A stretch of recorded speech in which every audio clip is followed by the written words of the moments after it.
இன்னைக்கு soya chunks அடை செய்ய போகிறோம். நலம் தானா சேனல் வியூவர்ஸ்க்கு வணக்கம். இன்னைக்கு அதனால் சோயா சங்க்ஸ் நான் சின்னது எடுத்திருக்கேன், பெருசாக எடுத்துக்கலாம். இதை எப்பொழுதும் போல் நம்ம கொதி தண்ணியை அதில் ஊற்றி ஒரு கல் உப்பு போட்டு அதை நல்லா கழுவிட்டு நல்லா ட்ரை பண்ண வச்சுட்டு இது மாதிரி மிக்சியில் பொடியாக அரைச்சி வச்சுக்கணும். தெரியுதுங்களா? இதை ஒரு பவுலில் போட்டுக்கலாம். ஒரு 100 கிராம் அவங்கவுங்க அவளுக்கு தகுந்தாப்புல நான் கிட்டத்தட்ட ஒரு 100 கிராம் அளவு எடுத்தேன். இதை இதில் போட்டுக்கணும்.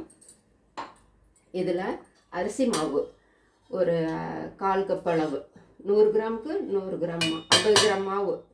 அதே மாதிரி கோதுமை மாவும் அதே மாதிரி 1/2 கப் அளவு இதில் போட்டுக்கலாம். இதில் இன்க்ரீடியன்ஸு இதெல்லாம் சேர்க்குறோம். என்னென்ன?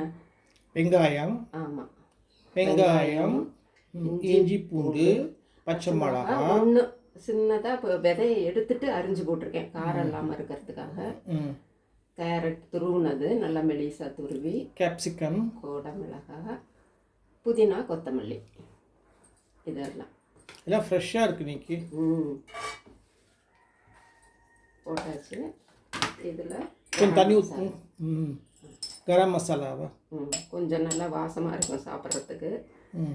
கொஞ்சம் சத்தமாக பேசுங்க. கரம் மசாலா இதில் ஒரு பச்சை மிளகாய் போட்டிருக்கேன். கொஞ்சம் மிளகாய் பொடி போட்டுக்கிட்டால் கொஞ்சம் இது பச்சை மிளகாய் போட்டிருக்கோம். இருந்தாலும் கொஞ்சம் மிளகாய் பொடி போட்டோம்னா சாப்பிட்றப்ப நல்லா சொல்லுன்னு நல்லா இருக்குங்கிறதுக்காக கொஞ்சமாக ஒரு 1/4 ஸ்பூன் வெறும் மிளகாய் பொடி அது போட்டாச்சு. கொஞ்சம் உடம்புக்கும் நல்லது மஞ்சத்தூள் இதில் சேர்த்தோம்னாலும் இது சேர்த்தோம்னா கொஞ்சம் கலர்ஃபுல்லாகவும் இருக்கும்.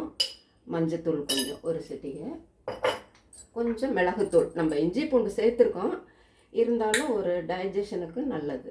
சும்மா கொஞ்சம் ஒரு 2 பிஞ்ச் இது பொடி பண்ணி வச்சுருக்கிறதுனால அதை அப்படியே போட்டேன். இல்லாட்டினாலும் ஸ்கிப் பண்ணுறதுனாலும் பண்ணிக்கலாம். அதை மட்டும் இதுக்கு தகுந்த உப்பு பார்த்துக்கிட்டு அப்புறம் போட்டுக்கலாம். இப்போ இதில் நம்ம தண்ணி ஊற்றி நல்லா திக்காக கரைச்சிக்கணும். ரொம்ப தண்ணியாட்டம் கரைக்கக்கூடாது, திக்காக. அரிசி மாவு பச்சரிசி மாவு தான். கடையில் வாங்கின மாவாக இருந்தாலும் சரி, நம்ம வீட்லேயே ப்ரிப்பேர் பண்ணதாக இருந்தாலும் சரி, ரொம்ப நல்லாயிருக்கும். இது மார்னிங் டிஃபனுக்கு இதை செய்கிறோம். இப்போது இது ஹெல்த்தியானது. அது அந்த காயெல்லாம் சேர்றதுனால நம்ம உடம்புக்கு நல்லது. அதுதான். உப்பு பார்த்துக்கிட்டு வேணும்னா கலந்துக்கலாம்.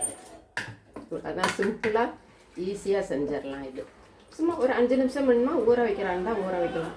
அரிசி மாவும் கோதுமை மாவும் அதில் தண்ணி ஊற்றி போகும். ஆமாம், இனிமேல் ஊற்றக்கூடாது. இப்போ தோசைக்கல்லை அடுப்பத்தை வச்சு தோசைக்கல்லை வச்சாச்சு. எண்ணெய் ஊற்றி நல்லா அடை மாதிரி கல் காஞ்சிருச்சு. இப்போ நம்ம அடை ஊற்ற வேண்டியது தான்.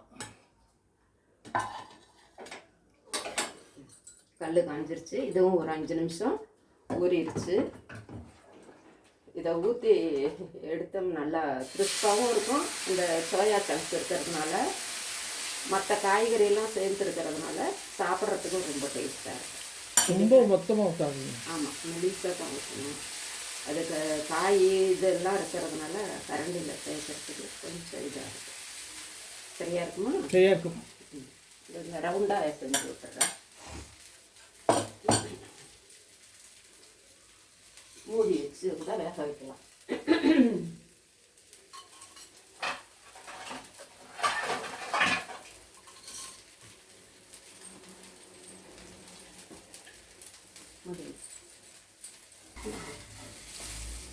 ஆயிடுச்சா? நல்லா இந்த கலரே மாறி இருக்குது பாருங்க. ஆமாம். இப்போ திருப்பி போட்டு அடை சூப்பராக வந்துருக்கு. இதுக்கு தொட்டுக்க என்ன? இது இன்னைக்கு சாம்பார் வச்சுருக்கோம். காய், மாங்காய். இன்னைக்கு வெள்ளிக்கிழமை வேறு, அதனால சாம்பார் வச்சுட்டீங்க.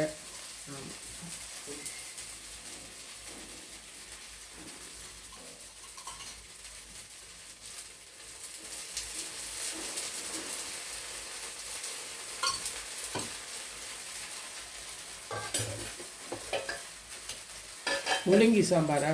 முள்ளங்கியும் மாங்காய்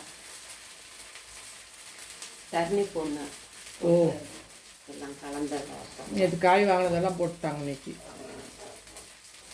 நீங்களும் செஞ்சு பாருங்கள். நான் தானா சேனலுக்கு சப்ஸ்கிரைப் பண்ணுங்கள், பெல் பட்டனை மறந்துடாமல் இருக்குங்க.